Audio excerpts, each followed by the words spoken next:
Pero okay lang. Bagets din naman tayo, kaya dito ako pumesta para same-same. For now, it's time to us to proceed with foundation. So, foundation is one of the most technical things that you would need in your makeup routine because if you're perfect, your foundation match, everything just follows perfectly. So, it's the most important key? So, Ha! kasi because people think that like, if artista ka, dapat makapal ang makeup mo. Hindi. Dapat the key is you have to have the right foundation match para kahit manipis lang yung inad mo, it's gonna look perfect na on your skin kasi nag-adjust na siya sa undertone. Wow. And the color, it's important. No? Minsan, naka-foundation na ako ng dark. Pero when I mention naman, can I stick to my skin tone? Yeah. At saka your skin tone is a little bit tricky because you look fair. But when I look at you, I can see that you have some golden undertones in your skin. So kaya sa araw, nabababad sa araw. Feeling ko. Kaka-beach. Kaka-beach. Mahilig mag-beach at si Roxie. So let's try and see if I can match. Just could I think of pinakamahirap ever. Oh, exciting! Okay, so you're pretty fair, but I can see that you have a little bit of gold in your skin right now. So I have two foundations here that hopefully will match you, okay? One looks lighter, one looks a bit darker. But both have golden undertone. Wow. Ayan, so what foundation are you using? this is from Lisa Eldridge. So she is a British makeup artist. She is the makeup artist of Dua Lipa. Oh, wow. And you're British? I'm half British, yes. But I'm Filipino by heart. Yeah. Passport ko Filipino, so wala na. Same. Let's try to see, so let's try to match. So I'm going to squirt a little bit of the foundation here on the palette. So this is the deeper shade. It might be a little bit too deep, and this one is the lighter shade naman. Deep means darker. Yeah. Yes. Oo nga, magkaiba siya. So dalawa yung undertone. Both of these are light, but one is deeper than the other. One is more golden than the other. Let's try to see if we have a match. I'm gonna get a brush here. So usually... Dapat di malikot, di ba, pag nagpa-foundation? Okay lang naman. Okay, so this is the deeper shade. So I think this one is a nice match for Roxie girl.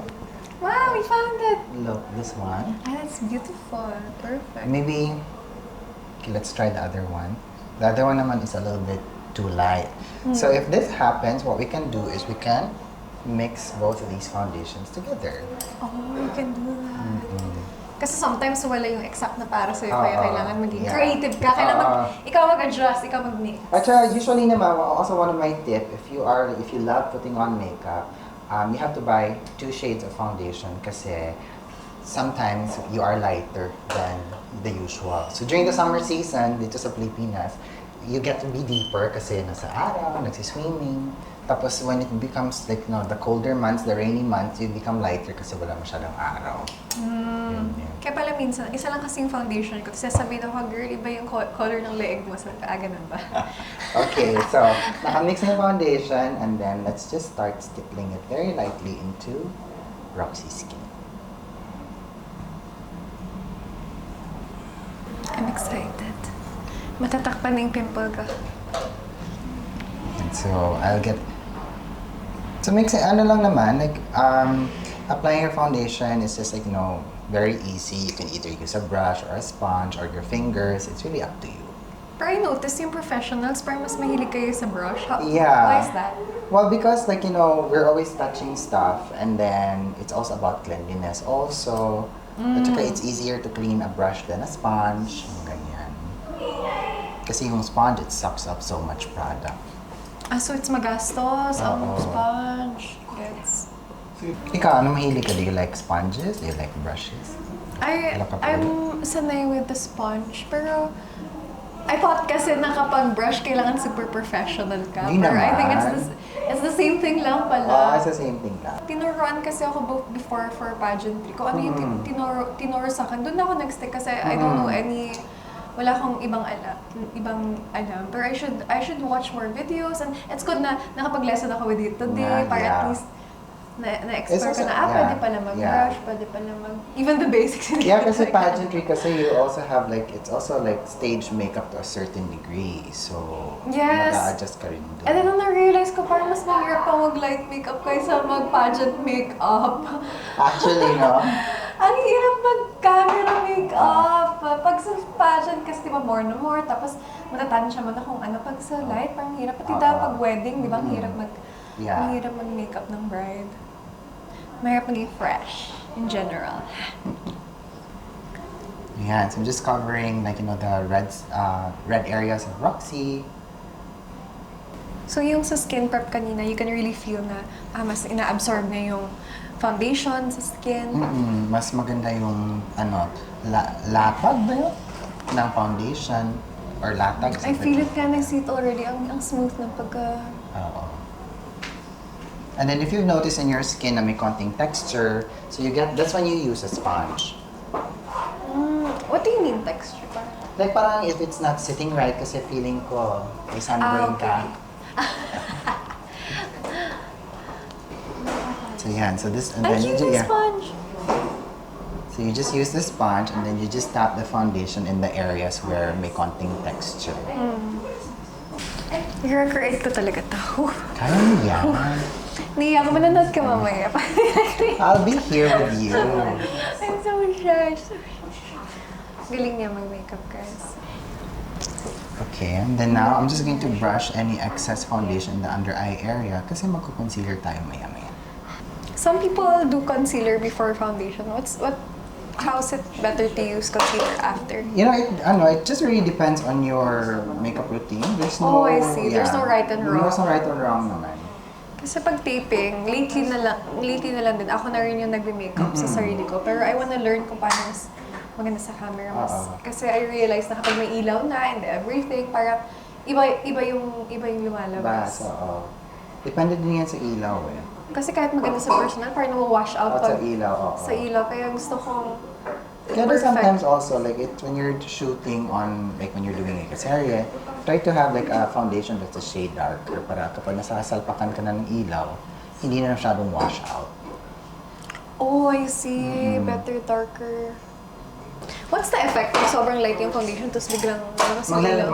Maglalighten ka, parang mag-wash out ka. Mag-wash out. But not unless if that's the look that you want. Kaya every time umi-edit, doon ko nakikita na, yun pala yung itsura. Parang you notice na parang, ba't ang puti-puti? Parang ganyan. May times naman, bakit parang walang blush on yung... Nag-wash out na siya. Minsan din, pag yung tik, ang inat, parang... Nalulusaw din. Isa din yun. That's also one thing that really degrades makeup. Heat and sweat. Like essentially your body heat, when it pushes everything out from your skin. Kahit anong prep mo, hindi talaga it pushes out talaga. You can fight it. Okay. Okay, so now the foundation is down. So So but the next, thank you. So the next step that I like to do, like on a personal thing, is I like to put blush first before concealer. Wow. Yeah, so I have the blush here now. So this is a cream blush. And the reason why I like using cream blush is because it's more like, it's almost like natural on the skin. I have a little bit of it on the brush now, and then I'm just going to ask Roxie to smile a little bit. A little bit lang naman. Ay, a little bit lang. Yeah. Bungis-gis kasi. And then I'm just going to lightly... Your brushes smell like vanilla. It's the blush that smells like vanilla. It smells so good. This is makeup heaven. Yeah, and so yung blush mo is a little bit peachy, so it works with the undertone of your skin. And I notice you do it like upward. Yeah, upward. Kasi kung downward, it's going to drag it's gonna drag the product down, so it's gonna make you look older. Oh, so make it lift. The lifting is always the key. At saka with your bone structure, like my God, you can like wear blush in any way that you want. Really? Mm-hmm. Yes! Mama, narinig ko yan. Ito nanonood ka man. What half are you? Half Belgian, half waffle. Love it. Ako half German, half Shepherd.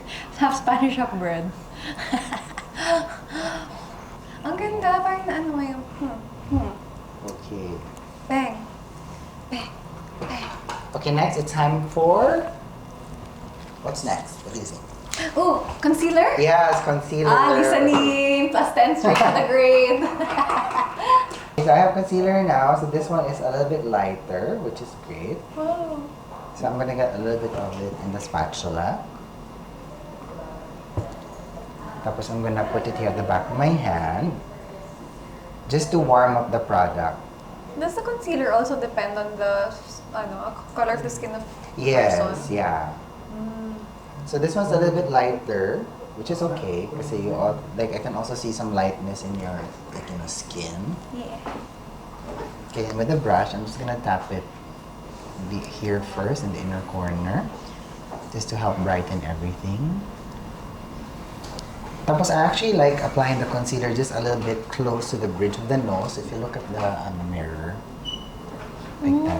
So parang nagre-reverse contouring ka. So that when you look at yourself, parang it just opens up everything in the under eye area. Then when you Reverse contouring, wow. So instead of like contouring or highlighting a little bit, and then when that happens, you don't even need to contour your nose anymore. Because it just like opens up. Yeah nga, no? Ang galing. Reverse contouring. And then you get the brush that you use for your foundation kanina, and then you just tap it on top. Wow. Tapos blend it into the That's blush. so nice. Para seamless lang naman siya. That's so nice. Mako-compare niya yung hindi pa tapos na fresh. Blending is the key. Blending is the key. Yeah. Do you have like a secret of how you do it? Or parang... Wala naman. No secret. Just patience. Or do you believe that some makeup artists have magic hands? Puro. But I don't think we have magic hands, but I think we just have like an understanding of the products. Tapos we also try to Knowledge. Yeah. At saka I'm not here naman to show everyone that I'm so good. But I just want you as my client to feel better. I feel better. Ako na lang pupuri sa'yo. He's very humble Ako na lang Kasi ang ganda na So always blend everything. Blending is the key. Blending is the key. And use very light layers lang. So para hindi mabigat ang feeling sa face with the person that you are working with. Look up lang. Yan, so Feel it. So concealer na. Tapos if you want to highlight your nose, you can also use the concealer, but not too much. Kasi less, products on the face, the better. Less is more. Yeah. What's your favorite makeup product? Ooh, ang hirap nun ha. If you can only choose one, what would it be? I cannot. Ayaw ko sagutin niya. Magtatampo, maririnig ka. Oo. Maririnig ka na. No, but if there's anything that I like using the Guerlain meteorites. So they're these ones. I thought they were a perfume brand. They have other... Yeah. So it's like, these are like finishing powders. Wow, that's so... What does it do? It highlights your skin. So this has been around since 1981 or 1979. It makes it shiny? Yeah. Something like a... Bango also. Ay, oo nga. It's like a highlighter. I collect these actually. Wow. So I have, I think, 20 pieces. Really? Yeah, like limited editions. Wow. I scour the internet for them. But pag tinatago ko yung pimple ko, do you have to set the concealer longer? Yeah, or a little bit. And then you have to layer it lang later also. Add Yeah. Okay. Okay, next guys, it's highlighter. So this is a highlighter. So this is the color. It's a very nice rosy tone. It's a liquid highlighter. Yeah. So I like using this just to add some sheen back into the skin. So I always like using it in the highest points of the cheeks. And then with the brush that we use for the foundation, look at it, and then let's just blend everything. Blend, blend, blend. A bit into the brow area. Para may konting highlight lang. Yay! Ooh, bang. Parang nag-lift yung... Yeah, diba? Lifting is always lifting. Okay, next, it's time for us to set the face with powder. Powder. So I have here some brightening powder, as they call it. So this is from Givenchy. So I'm just going to tap a little bit of this. So and then we have the powder here. It's 4 different types of colors. But pinky shades. Pinkish. And the reason why I use this is because pink has a brightening quality in the under eye area. So I'm gonna load the powder here into the sponge. Okay, and then... So I always like to put a lot of the liquid and the cream products first on the skin before I set the face with powder. Okay. Konting brightening. Na-excite ako sa eyeshadow layer. Yeah. Step by step. So now I have some loose powder. So I like poured a little bit of it onto the cap. And then I'm gonna get a big fluffy brush. Like this one. And then I'm gonna load the brush with some powder. And then I'm just going to lightly tap it all over her skin just to set the foundation. Pero very light lang. Not too much. Kasi the foundation that I used on you may self-setting capability siya. So that's why you don't need to use a lot of powder. Wow, self-setting. What made you want to enter this industry? You know what? I never wanted to become a makeup artist, but my partner saw me do makeup one time and he was like, you can be a makeup artist here. I go like, oh, really? Oh. And that was like, what, 18 years ago, 17 years ago? Wow. Yeah. And you're still together? We're still together. Oh! Ano ba? Alright, and then next, I actually like to perfect the skin if possible. Kasi if you perfect everything, everything else just follows. Okay, so at this point, I like to use a palette like this. So this is like as you guys can see, may different finishes siya. So I'm just going to add some more color into the skin. Ooh. So I'm gonna use this first. Okay. Then look up. Then put in the under eye area. How do you call this? Sorry. This is I don't know how to, but it's a highlighting and bronze palette. Ah, okay. And you do it sa under eye, wow. Yeah, this is the finishing powder. So in the areas where I want to brighten, I use this. And then I want to warm up the skin a little bit, so I'll get a fluffy brush like this. I'm gonna get the bronzer. It's a nice golden bronzer. So it's here on the brush head. I'm gonna tap a little bit of it at the back of my hand para hindi masyado That's a golden makapal. bronzer. Yeah. And I'm just going to lightly brush it along your cheeks. It's going to enhance your blush also. Do you put the bronzer the same place you put the blush? Yes, I do. Yung contour lang ang hindi. Si contour should be below. Yes, like right on your cheekbone. Ooh. Yeah. Ang maganda kasi with the bronzer, if you put it already all over your cheek, it's called bronzing, so you bronze and contour at the same time. Kasi contouring talaga, guys, it's only effective if you are in front of very strong lights. So if you're not in front of very strong lights, mukha ka may putik sa mukha. Oh. So I'm gonna put now some of the bronzer here on the forehead area where you get, kissed by the sun most of the time. And as you guys can see, may konting dimension na yung skin ni Roxie. Tsaka hindi mo naman, just blend everything. Blend. Blending is always the key. And since our makeup peg is for ATM and for the camera, this is the perfect makeup for camera. Kaya may bronzer siya. At saka also I adjust kasi galing, as I've noticed, may konting kulay ka. So, kailangan mag-adjust ng konti. Because if you notice, after you get a tan, tapos the days has passed, you'll notice that your skin turns a little bit ashy. So if you use a little bit of bronzer, it just it gives the skin back its glow na nawala. Binubuhay niya na naman. Okay, so I'm quite happy with that. So we'll get back to the skin a little bit later towards the end. Okay. Right, so next we'll proceed to eyeshadow. Yay! My favorite part. Really? It will help to bring back the life into your eye. If I'm doing a talk show, syempre mas glamorous ng konti.